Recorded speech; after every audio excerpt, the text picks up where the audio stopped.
नमस्कार, आप देख रहे हैं vision times news. Swami Atmanand school में प्रवेश के लिए तिथि जारी हो चुकी है। प्रवेश की तिथि 5 अप्रैल से 30 अप्रैल तक है। तो आज हमारे साथ स्वामी आत्मानंद अंग्रेजी माध्यम स्कूल की प्राचार्य श्रीमती आशा मेनन जी साथ में हैं। तो आइए प्रवेश के संबंध में इनसे चर्चा करते हैं। जी मैडम जी, स्वामी आत्मानंद स्कूल में प्रवेश की तिथि जारी हुई है, तो कौन कौन से गाइडलाइंस हैं? सबसे पहला जो गाइडलाइन हमको स्टेट से आया है वो है प्रवेश एडमिशन फॉर्म भरने की तिथि अप्रैल 5 से अप्रैल 30 तारीख तक है। दोनों मोड में है, offline and online. Online portal खुल चुके हैं और बहुत इजी वे में मोबाइल से भी लोग भर सकते हैं फॉर्म। और फॉर्म भरने के अगर ऑनलाइन मोड में कोई फॉर्म भरते हैं तो उनको लाकर फॉर्म यहाँ जमा करने की आवश्यकता नहीं है, हम खुद उसको डाउनलोड कर लेते हैं। और ऑफलाइन मोड में फॉर्म्स हमारे स्कूल में सुबह 10:30 से 12:30 बजे तक के समय पर आकर लोग फॉर्म्स ले जा सकते हैं।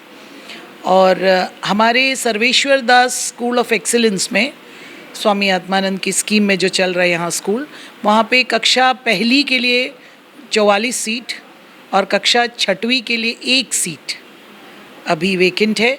और कक्षा 11वीं के सीट्स अभी नहीं लिया जा रहा है क्योंकि कक्षा 10वीं का रिज़ल्ट अभी डिक्लेयर नहीं हुआ है। और जितने भी और CBSE स्कूल्स, केंद्रीय विद्यालय, सब उनके एग्ज़ाम्स भी अप्रैल में हैं, अप्रैल लास्ट वीक। इस वजह से उनका भी अभी एडमिशन, अभी उनका उस क्लास का एडमिशन नहीं हो रहा है। एडमिशन फॉर्म भरते समय मैम कौन कौन से डॉक्यूमेंट्स रखने होंगे साथ में?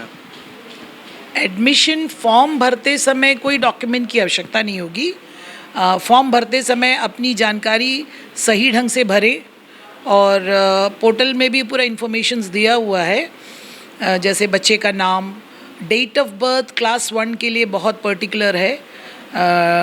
दिसंबर 2015 से दिसंबर 2016 तक के बच्चे ही कक्षा पहली में फॉर्म भर सकते हैं, एज लिमिट पहला। उसके बाद फिर उनका इस साल का जो एडमिशन क्राइटेरिया दिया गया है स्टेट से, वो है कुल एक कक्षा का कुल सीट में 50% सीट्स सिर्फ लड़कियों के लिए। पिछले वर्ष क्या था, 50% BPL गर्ल्स, पर इस बार BPL करके स्पेसिफाई नहीं किया गया है। 50% सीट फॉर गर्ल्स, सिर्फ गर्ल्स, और 25% seats for BPL boys and girls, और बचा हुआ 25 जो है APL BPL बॉयज़ गर्ल्स सब मिला हुआ। ये क्राइटेरिया बना हुआ है।